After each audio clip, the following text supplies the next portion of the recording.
There's your prelude. Please click got it.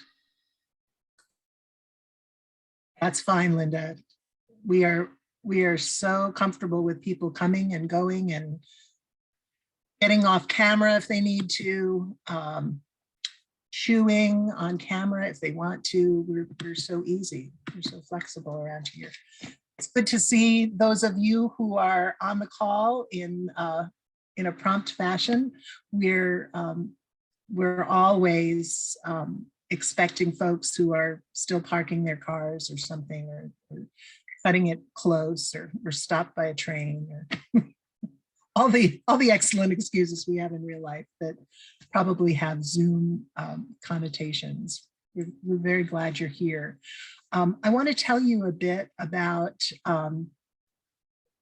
the genesis of this particular Lunch and Learn and Listen topic. We noticed and were also made aware of a sad trend in the life of our presbytery this past winter. We had a number of communities affected by house fires in the winter, accidents of various sorts. And one of our pastors called and said, we have had a tragic house fire in the community, and the family involved in the house fire were tangential members of the church. What's interesting is that the media has kind of glommed onto the pastor as a public spokesperson for the event and the follow-up, and she was taken aback by all of that and said, you know, I think I would know who to call and what to do if we had a flood or a tornado, but I'm not so sure of how to be a pastor to and in the community, as well as with the congregation I'm serving.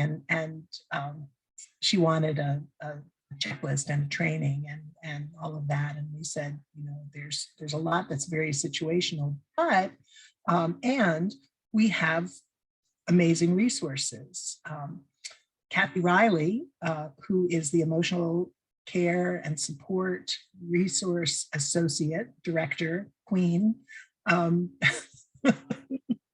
of the ship, from Presbyterian Disaster Assistance, is someone who's not a stranger to Wabash Valley or to the Presbyterian offices, and has been with us for Lunch and Learn and Listen before, when we were talking about coping as communities and as individuals in the pandemic. And they were at the end, her colleagues were with us pretty early in the pandemic to help us with some good resources for self-care and resilience. And some of us are here because of those good resources.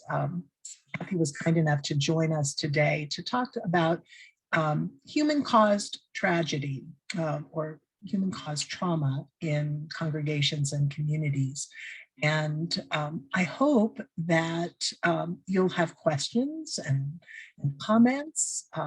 Usually, Kathy, our format is that we let you pontificate for as long as you would like, and no longer than about 45 or 50 minutes, and then open it up for questions. But we are very flexible, and if you'd prefer to handle it differently, we have a smaller group than usual today. And so if you want to handle this in a different way, more as a conversation or with questions as they arise, we can do this because you are in charge. And we've talked about sharing the screen if you have resources that you'd like to share. And Kathy has resources that we will send you as soon as this is open, because we know you and we know where you get your email. So we will share those with you at the close. But typically what we do, Kathy, is we start with a word of prayer, and then you are on the spotlight, the microphone, they're both yours. So let's go ahead and begin. Let's pray. God of all creation, we give you thanks for the opportunity to gather on a beautiful spring day, to think about hard topics and how we can be good responders, faithful responders, people of compassion and hope, even in the midst of great pain and great crisis. We want to be faithful to your call and your claim to be people who offer a presence of the peace that you offer, of the strength that you provide, of the comfort that is who we are at our best as a community of faith. So we thank you for this time of learning and sharing and reflection and growth, and pray that we will be open as well to your voice and your leading, even as Kathy leads us this day.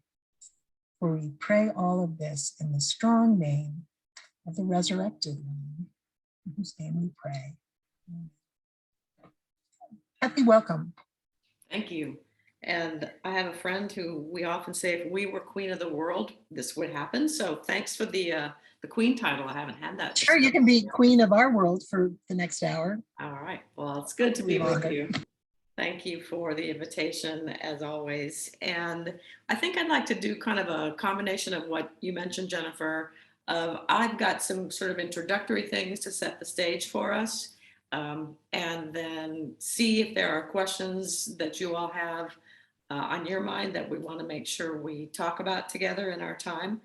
And then I've got plenty I can talk about and share in relation to human caused disasters. So I am also flexible. If I say something and I can see you all on my screen, so if you want to ask a question or make a comment, just wave or jump in, and we'll just kind of have some dialogue as we go. So the two handouts that I sent to Jennifer that she will forward to you, one has a variety of links to online courses, articles, some videos from PDA, some videos from other sources. I checked today, all the links work, so that's always helpful. All of those have to do with ways that faith leaders and congregational leaders can prepare for or respond to and then cope with human caused disasters. So Federal Emergency Management Agency has some things on there. We've got things, lots of links you can click if you're interested in learning more about preparing for and mitigating the effect of human caused disasters. And the other list is a document, is a list of ways PDA can assist in the aftermath of a human caused disaster, whether that's a shooting, a fire, some other violent event. Lots of ways that we can step in and help if we're invited. And I always need to say that we come at the invitation of a mid-council.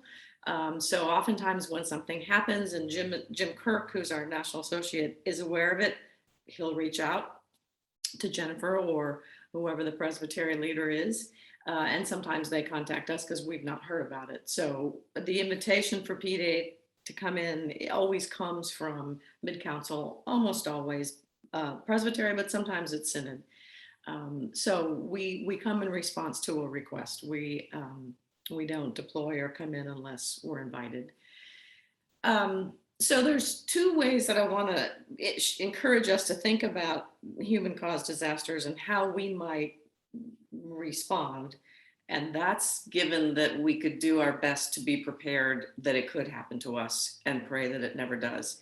So one area is it has happened to us. It's happened to our congregation. We've had a fire, we've had a shooting, we've had some sort of a violent event that's affected our congregation. It might be an accidental fire. It might be arson. And we have had hate crimes against our churches that we've been involved in, unfortunately. As we've seen in California, there may be a shooting or a violent attack on church property. And so we're called to respond. There might be a broader community event that directly affects our congregation for one reason or another. Might be the shootings in Dallas that are targeting AAPI folks. It might be Buffalo, where perhaps a congregation wasn't affected, but directly with loss of life, but congregations are affected.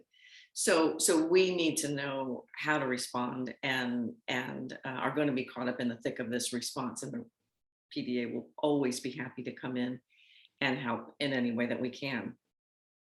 The other piece, though, that I think all of us can be prepared for is when it's not our congregation, but it's another congregation, and we want to help, but we don't know how, and we don't want to get in the way, but we want to be of assistance. And that's the other place we're learning all that you can about ways to respond, and what clergy and faith leaders go through when they've been affected by human caused disaster is helpful, because it gives us a sense of what can I do in the immediate aftermath of this event that my neighboring congregation has experienced.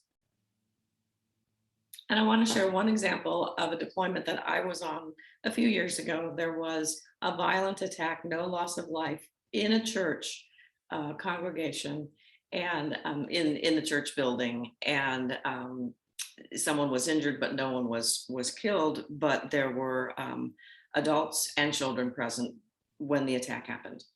And PDA came in, and we were there within about 36 hours.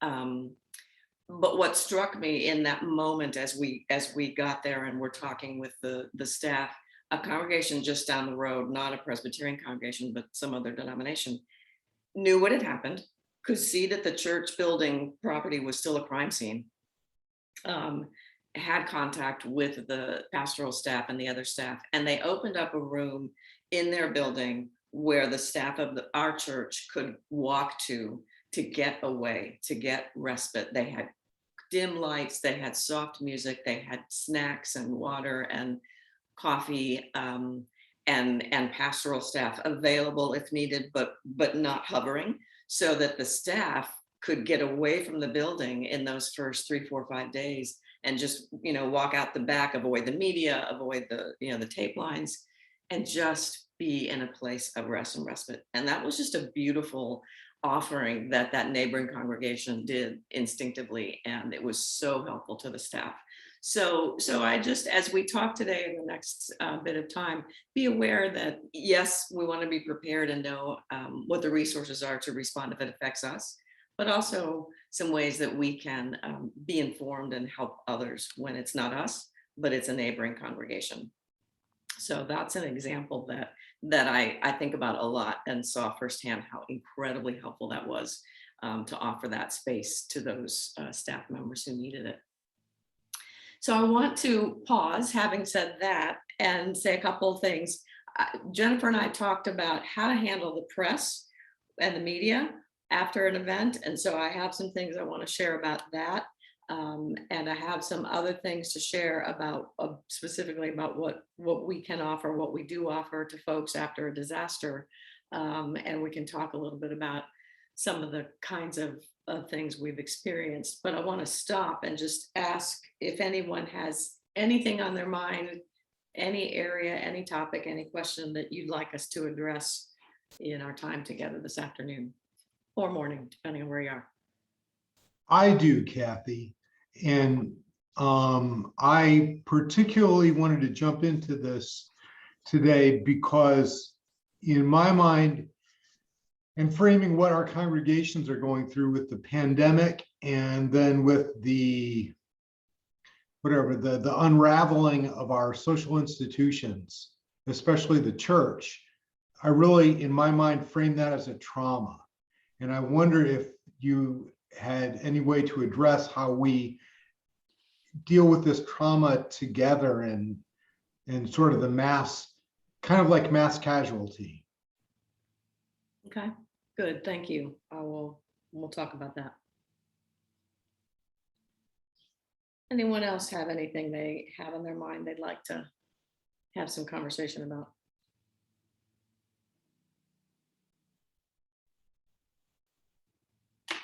Okay, well, as we go, if you think of something, please just jump in. And why don't we start with what David brought up, and that is sort of this global mass trauma that we've been experiencing in COVID, that we've been experiencing with racial injustice, and the challenges that we've had there, and then just the violence, and the gun violence and the other violence in our culture. At the same time that we see some of the structures and congregational structures and church structures we've relied on, as you said, unraveling.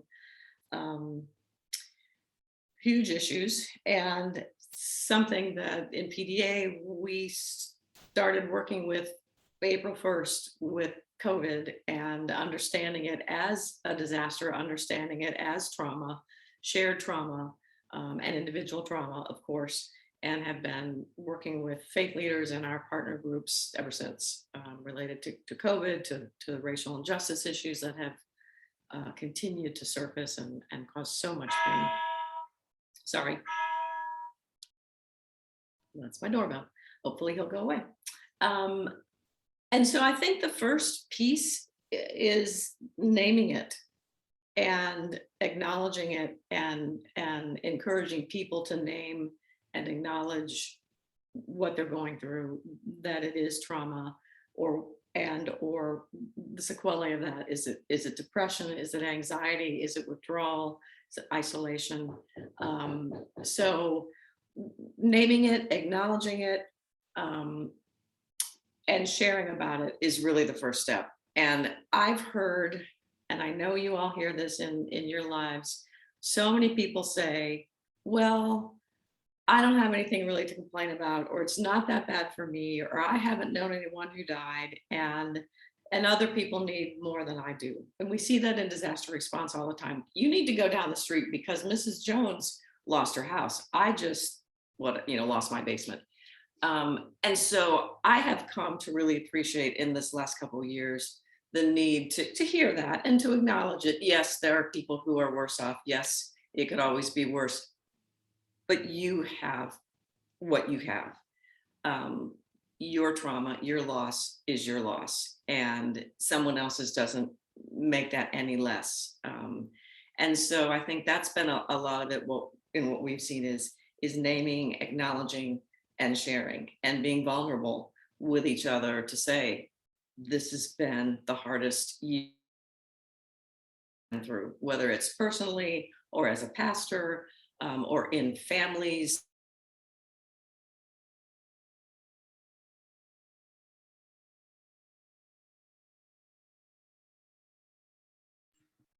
Looks like Kathy's frozen and now she's back.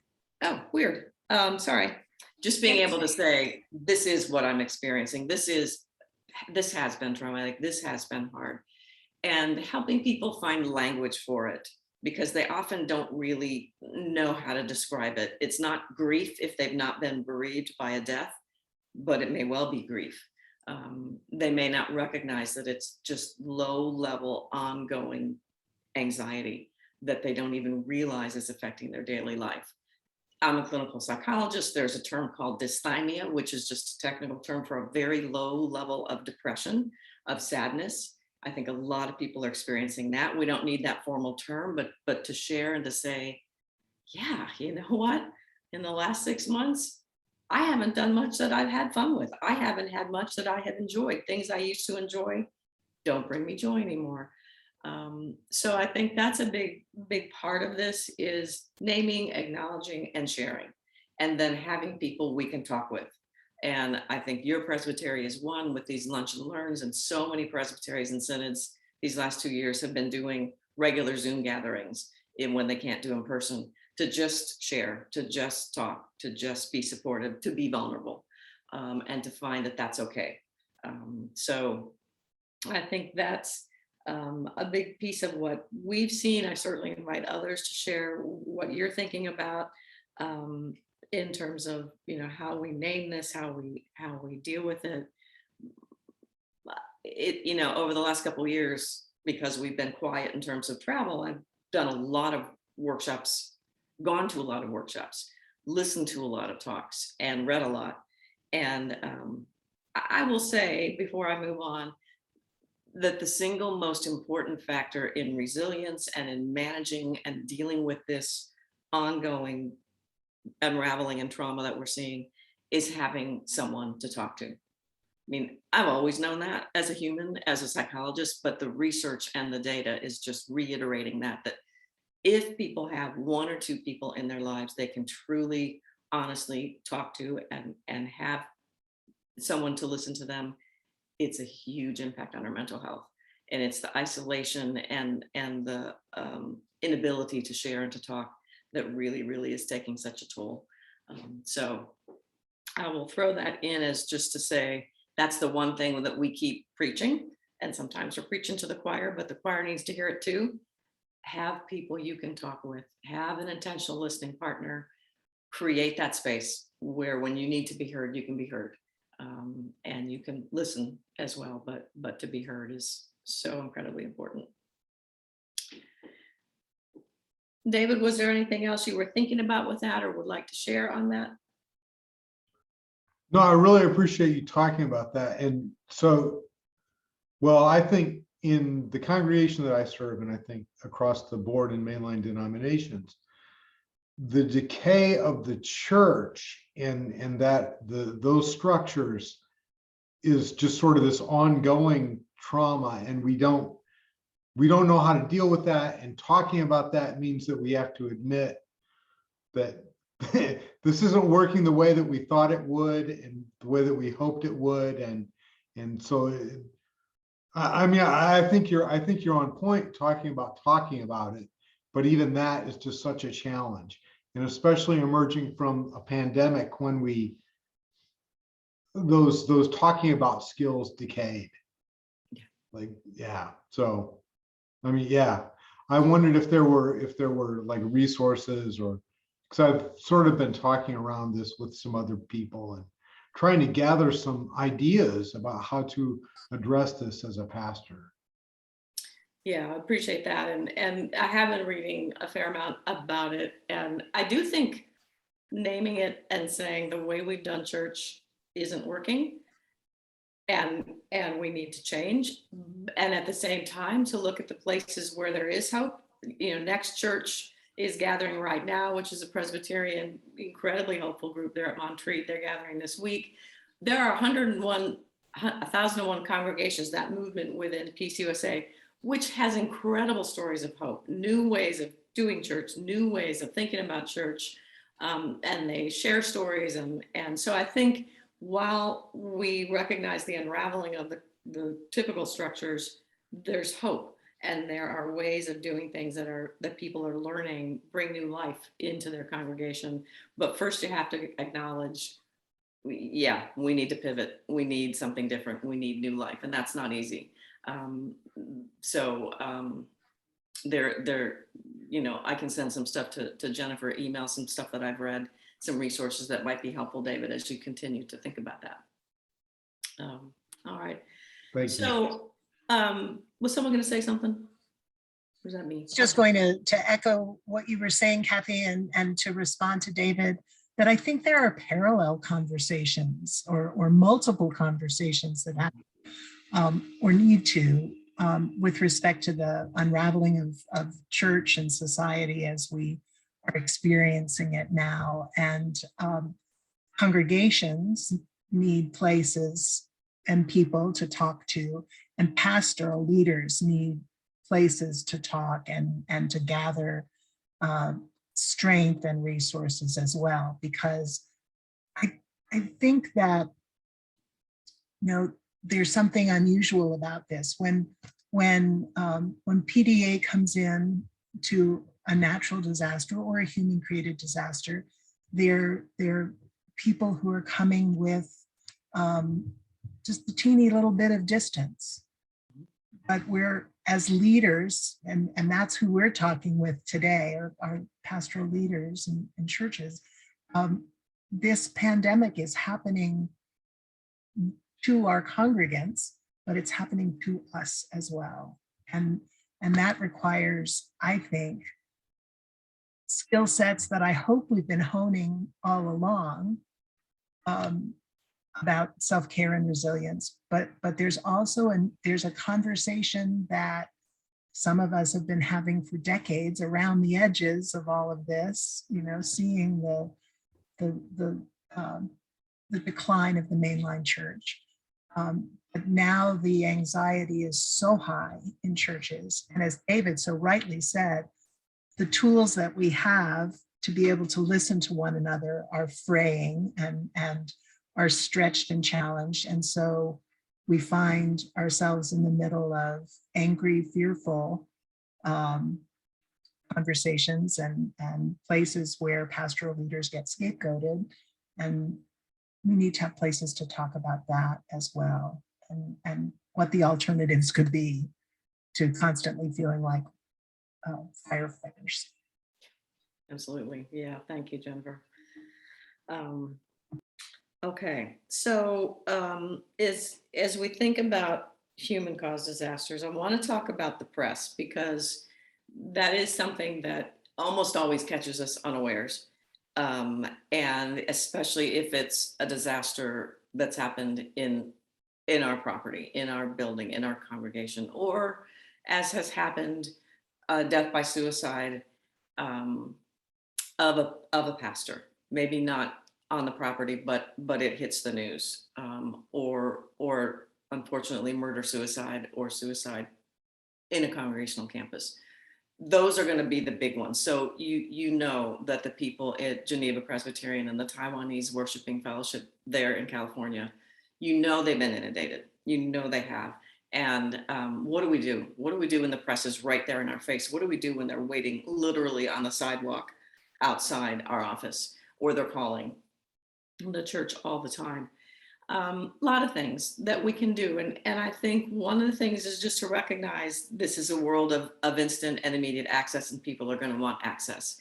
But as pastoral leaders, as faith leaders, as Jennifer is a Presbyterian leader, if they get to her, recognize you do have some control. You can choose to take the calls or not. You can choose to speak to the media or not.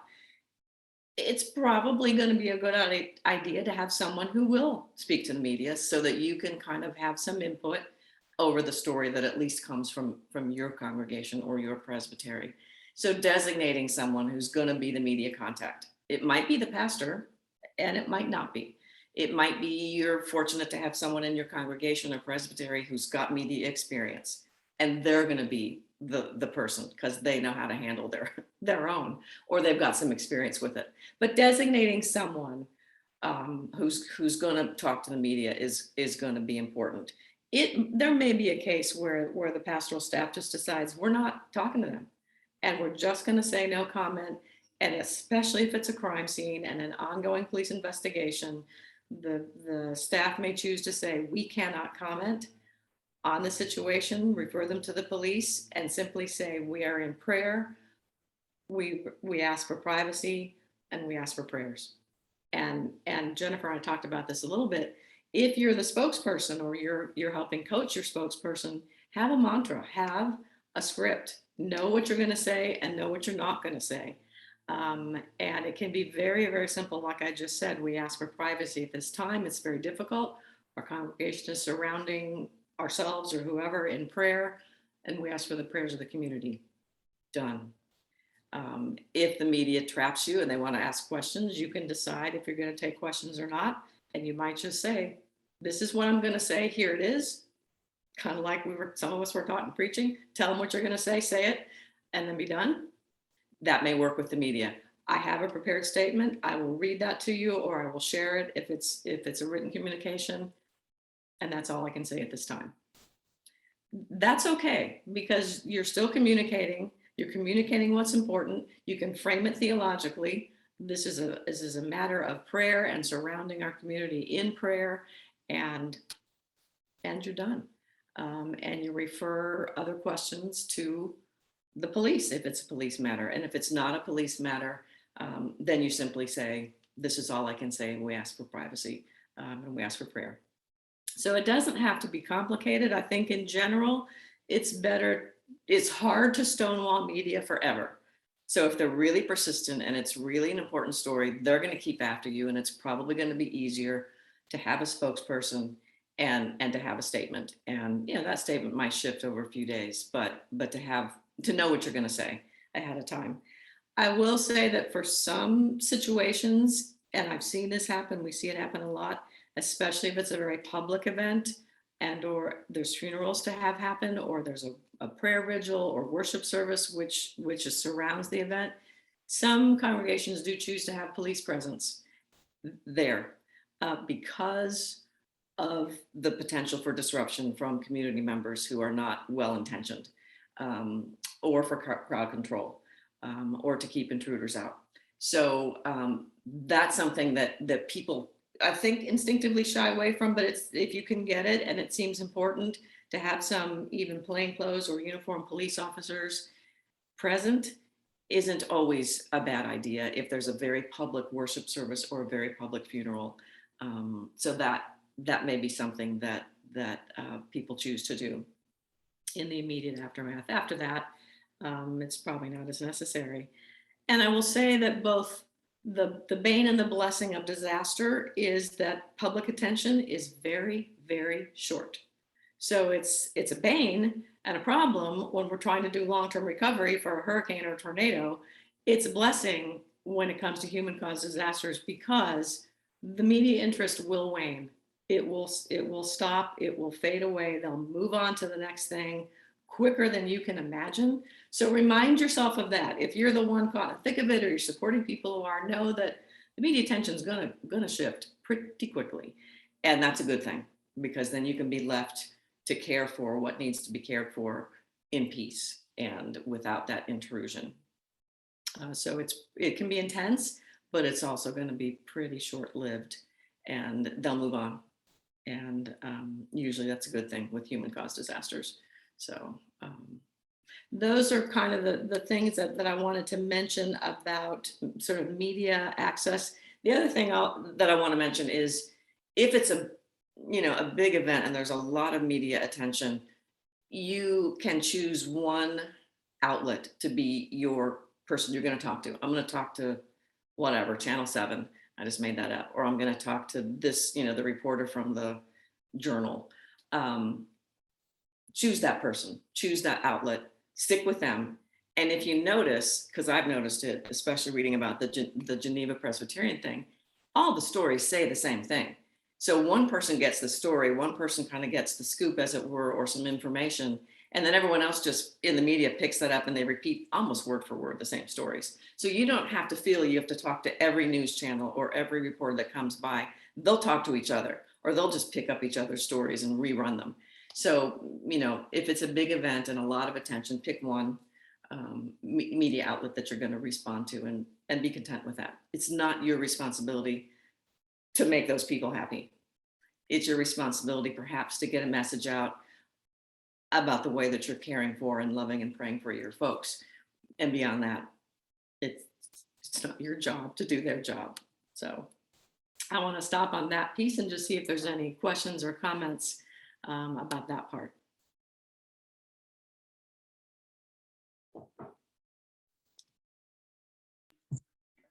I have a question, and it's not my style, but I want to ask you to reflect for a moment on what else it might not be an occasion for. I know that I have I've spoken with pastors who wonder about the opportunity that being in the public eye during a crisis presents a church to do more than just say, here's how we're caring for people, but to reflect theologically, perhaps. And so I'm wondering if you would talk for a moment on sort of the don't of using a crisis to proselytize. Ooh, did I say that? You said that exactly the way that I would have said it as well. That and it brings to mind, giving a cup of cold water in Christ's name, preaching without words, witnessing with our actions is really what I think is important here. And saying less is always better. So doing nothing that would make it seem as if we might be trying to turn this to either proselytizing or bringing in people to our church and increasing our numbers. Any of that is probably going to be a message that will go awry. But certainly, talking about the congregation, talking about prayer, talking about, surrounding people with love and prayer and pastoral care, all of those things are going to be true. And I think serve as much witness as we need in a moment like that. So yeah, I think having that 15 minutes of fame, as it were, or the spotlight, staying focused on the message and the task, which is we're providing care and pastoral care to this family or congregation, whatever it is all that needs to be said. And so I think it's certainly not a time to be trying to evangelize or proselytize or do anything that would look like people were trying to get more people in their doors. That's not the time. On the other hand, if Pastor Smith speaks to the media and makes it clear that this is a church and a place where people are loved and cared for in the midst of unspeakable trauma and tragedy, if someone out there hears that and it goes to their heart, then that's sermon what enough. it's all about. Absolutely. Right. And what about as a corollary? What about the response to a question from a reporter like, "Pastor, you're a pastor. What in the world? Where is God in the midst of such unspeakable tragedy?" How we that question is one that we do in our training with PDA volunteers in when they join the team, but they're being trained, is we ask them intentionally to spend time reflecting on that question so they've got an answer ready, because believe me, we get asked that all the time in the field when we deploy. And so again, I think being prepared and knowing what is my answer, what's my really quick response, because that's one you're probably not going to want to stonewall and say no questions. They may throw it at you before you even think about it.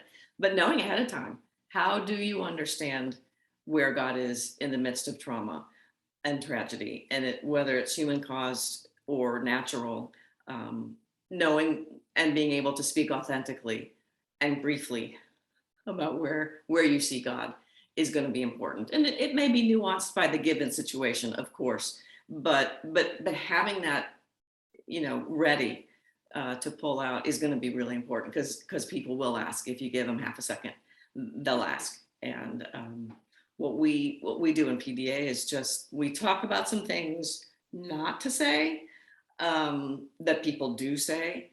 And God needed another angel. God never gives anything that we can't handle. I mean, there's some things that we don't want our folks to say. But the important thing is that whatever a pastor says or a faith leader says, that it be authentic and that it be true, and that it have been thought through ahead of time, so that we're kind of ready for that question, because that's a really good point, Jennifer. It will come up. It will. All right. So in thinking about human caused disaster in particular, when PDA comes in, we will often come in very quickly if we're invited, but we're not there just for that one time. So just be aware that if we're called in and we get there within a couple days, we can come back. We can always come back. We don't always have to come in the first couple of days. Sometimes people don't realize till 2 weeks or 2 months later, oh my gosh, this is still really festering, or it's still really an issue, and PDA can come in at that point. A lot of what we do is just ministry of presence, and that's what you all are going to do for your folks too. Just being there and listening. And when we send people in for human caused disasters, we especially want people who will listen and be very flexible with how they take their next steps. So for example, there's a pastor who's had a tragedy it's Thursday, worship is coming, a sermon's been written, a worship service has been planned, and they realize somewhere, oh my gosh, I can't preach on that text. I can't have those hymns. They're happy and peppy and upbeat and, dancey. We can't do that. And so what PDA will do if we're there is think through that with the pastor. Okay, if that's not going to work, what can you do? What makes sense? How can you shift? How can you make this worship service be meaningful in a way that reflects the tragedy that's just happened? So that's one thing we do. We won't do worship for someone, or we won't preach for them, but we'll think through how they might redo their whole plan for the next worship service or a couple, depending on what's happened. You'll see in the handout, there's resources. You can listen to the pastoral care series, the videos of pastors who've been through traumas in their congregation, to get a feel for what that was like for them and be a little more prepared if it happens to you or someone you care for. So we can come in and do some immediate work. We can come in later. We can keep coming back depending on what's needed. We will sometimes kind of assign someone in PDA to be a liaison, say to a head of staff, who might just need to check in from time to time. A couple things I do want to mention. We can and we have come in and done retreats and resilience programs and compassion fatigue and just emotional spiritual care retreats for congregations that have had significant trauma and tragedy. And those can happen a couple weeks or months after, even 6 months or a year later, depending on the needs. And so we can offer those kinds of listening, one-to-one group resilience and emotional spiritual care sessions for folks. As Jennifer said, we're a step away from the tragedy and the trauma, but we can step in and accompany folks as long as they need it. I'm thinking of a couple of cases where there was a shooting within a sanctuary. And so it's not just the loss of life and the trauma of the death. It's the building and the sanctuary space that has been violated. And there's a lot of work to be done around that, and a lot of resources to help with that. And we can partner in that as well. One thing I didn't do, but I'll send to Jennifer, is mention a couple books. One is called Recovering from Natural Disasters, and it focuses on obviously human caused. It's written by 3 people from PDA, Lori Krause, David Holyen, and Bruce Wismer. A really good resource to have and to read ahead of time, to just have a sense of some of the things that might need to happen and ways you can help others. So that's a good book. There's also a book called Stilling the Storm, which is available, that has a lot of liturgical resources, and not just human caused disasters, but just conflict and trauma, and ways to think theologically and to do some worship and some work around difficult conflictual times. And it was written a while ago, but to David's point, I still find it really helpful thinking about COVID and the unraveling of our structures and the anxiety. So Stilling the Storm and A Natural Disasters, I'll send those links to Jennifer and she can share those. So some good work out there that can be done. The other thing I just want to mention is we do have grants that are available from PDA to presbyteries, generally for human and natural disaster caused disasters. We also can provide grant support through the presbytery to a pastor who's been particularly affected by trauma, whether it's human or natural disaster.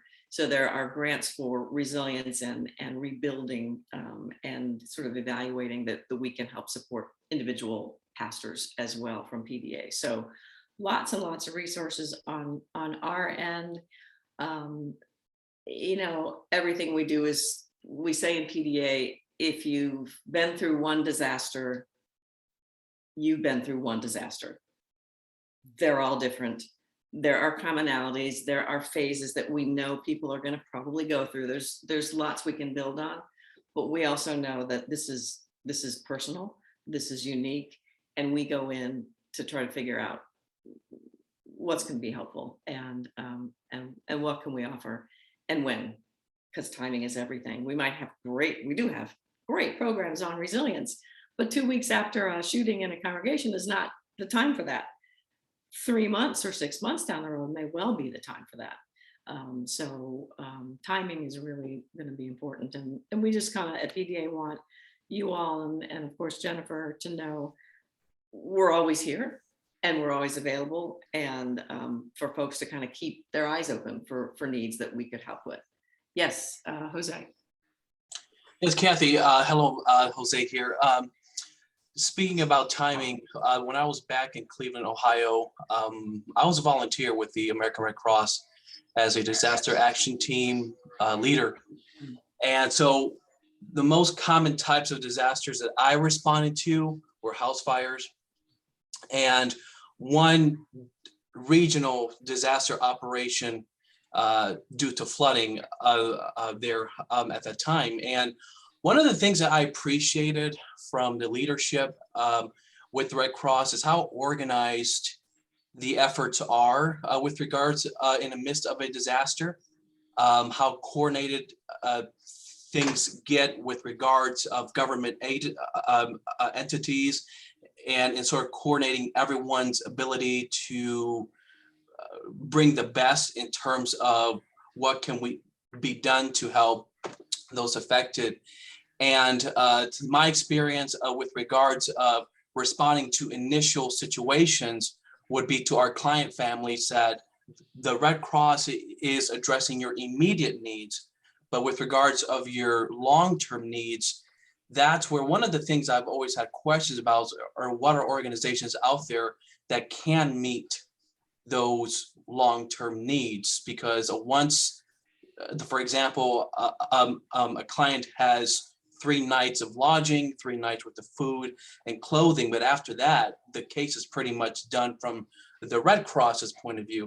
Mm-hmm. And so I appreciate very well from what you share with us, Kathy, that the PDA can be present for addressing long-term needs on that aspect. So thank you so much for sharing that. You're welcome. And thanks for that experience. I think unless you've been a Red Cross volunteer, as you have, you don't realize that the number one thing they respond to is house fires. People just don't realize how many house fires there are all the time. That Red Cross is fabulous at that. So yeah, PDA can help. And there are some other organizations in the community, United Way and some others that can help with longer term needs. But absolutely, that's so important because, you know, I said, and it's a blessing with human caused disasters from the media perspective that they lose, you know, interest. But when you're the one whose house is burned or you're the one who's had the disaster, it's really, really hard that everyone else has kind of moved on with their lives and you're still there struggling. So whatever we can do to either help or find resources for that, we're happy to do, because in PDA, we often say we're sometimes the first in, but we like to be the last to leave, so that there are no unmet needs. And Jose, your comments remind me of something I wanted to say that we can all do all the time, even not in the world of disaster, but to know what the mental health and trauma recovery resources are in our community. And sometimes if you're in a small town, you've got to cast a bigger net, but to know what those are ahead of time, to know who can step in and help with the longer term counseling and therapy, or who can be there in the immediate moment, is going to be really important. So know who the psychologists are, know if there's a trauma resource presence. One place I was at was a large congregation, lots of resources. They knew that there was a trauma recovery and response mental health unit in their community, and those people were there within 24 hours. And so knowing that ahead of time is going to be really important, just to be aware if this happens, or it happens to my friend over at, you know, First Congregational, I'm going to know who to say, call these people. In Kentucky, when we had the horrific tornadoes in December, I was on a lot of the initial response and BOAD calls and stuff, and there, thanks be to God, was a very strong mental health community organization with lots of therapists that was in that community, but not destroyed. And I mean to tell you, having that level of care, trauma specialists, child specialists, therapists who could step right in and help out was amazing. You don't always see that. because often their building was also destroyed and their people are displaced. In this case, the staff were not affected and their building wasn't affected, and they were able to offer services. And so they got the word out, and other people in the community knew about them. So they knew, we're going to call these people. So that's another piece I just want to add is to our preparation, is knowing what the resources are. Not only Red Cross, but United Way and mental health and those kind of resources, going to be important to know. Yeah, Jose. One more question. If there is a congregation or maybe a presbytery that wants to consider on having a disaster ministry, would PDA be a good resource in terms of being a resource in starting that organized, or how would that go about if there is a church considering being active in disasters in their area? Thank you. Oh, we would love to resource and consult with you all on that. There are presbyteries that have disaster response committees, and we've also got a whole disaster preparedness training that can be done for congregations and presbyteries, and then we can step in and have some folks consult with people that are interested to just, what does this look like? How does it work? What do we need? So absolutely, we would be happy to help. Happy to help with that. All right, we are at 12:51 or 11:51, depending on where you are. That's all I kind of brought that I wanted to share ahead of time. I'm happy to take questions and know also that you're going to want to wrap up before the hour. So Jennifer, I'm going to turn that to you. Okay, Kathy, thank you so much. Let's see if there are any other questions. I've got one if the room is eerily silent. Okay, I don't see any hands raised. Here's my question, Kathy. The folks who are on this call are, I'm going to out them, they're ministers of the word and sacrament. We've got some ruling elders. We've got a deacon or two. We've got Stephen ministers on this call. We've got a whole bunch of people who care about congregations. And I want to flip it just a little bit, recognizing that pastoral leaders are charged with the leadership and the oversight of the care of congregations, but not all of it. And as I mentioned earlier, this is a pandemic that we've all been through together. It hasn't just happened to our congregation members. What are 3 things that you would say to people in congregations about the best ways in which they can support pastoral leadership in this difficult time? Oh, that is a great question. And both in this difficult time of COVID and all of that, plus if there's a disaster that hits, give him or her grace would be the first thing I would think of. Give grace, offer grace, allow for the fact that your pastor is not going to be, functioning at 100%. So that would be one thing. Just offer grace and space. And the second one I think would be, we often say, let me know if I can help with anything. Well, that's great. But if you're in the midst of trauma and stress, you can't think of anything. So be proactive and say, you know what, Pastor, how about if I do this? How about if I do that? Would it help if I did X? Find some very specific ways to care and to step in and to offer. Make sure it's an offer. And you're not going to be offended if the pastor says, you know what, I'm okay, I got that. But find some specific ways, especially as Stephen's ministers, elders, and deacons. You're probably going to know the workings of the church. You're going to know what the pastor's responsibilities are, and you're going to know some things maybe you could step in and help with. So that would be a second thing that I would think of immediately is just find specific ways to help to take the load off and share the burden. And I think the other piece would be patient, persistent ministry of presence. Be there, be available, be a listener, and stay with it. Because as I've said, we don't often realize that a disaster's happened. 2-3 weeks later, we're on the surface back to regular worship. The church is open, the police are gone. but the pastor's still carrying a heck of a load, and probably some of the other leaders. So stay in for the long haul, I guess is what I'm saying, and not to be a pest, but to be there, to be available, and to keep saying it. You know, I really am able to help. I'm really happy to listen. I know this is hard for you. Even just acknowledging to the pastor a month later, I know this is not over for you. That may be all that needs to be said. Someone acknowledging that they're still dealing with an awful lot that they can't ask you to help with, perhaps, but that they're just dealing with it still would be the third thing that kind of pops into my head. Excellent.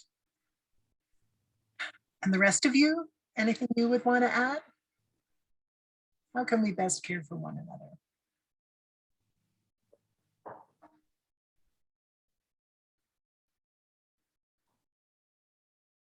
All right.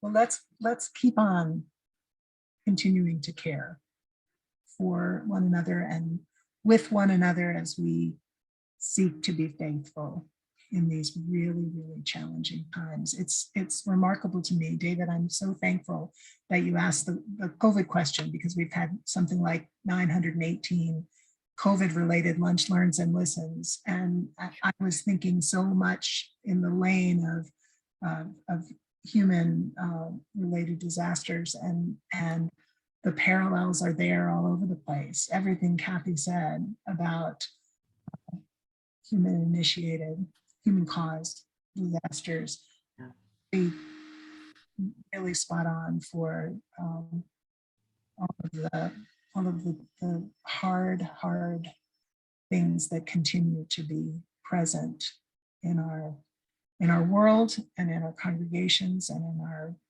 homes and in our lives.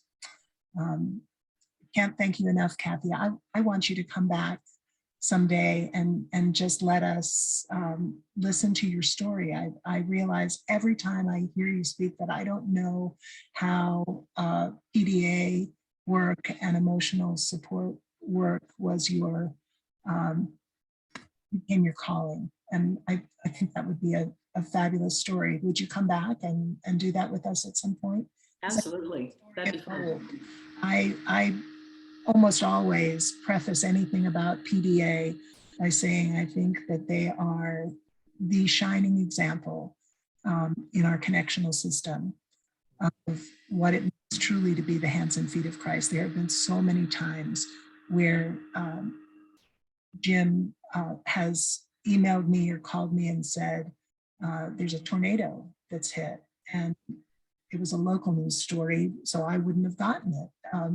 But it was in our Presbyterian. And they are proactive in all the right ways, and such an amazing resource that we need to continue to nurture, because special offerings took a big hit, friends. And One Great Hour of Sharing is one of the places that PDA looks for significant support.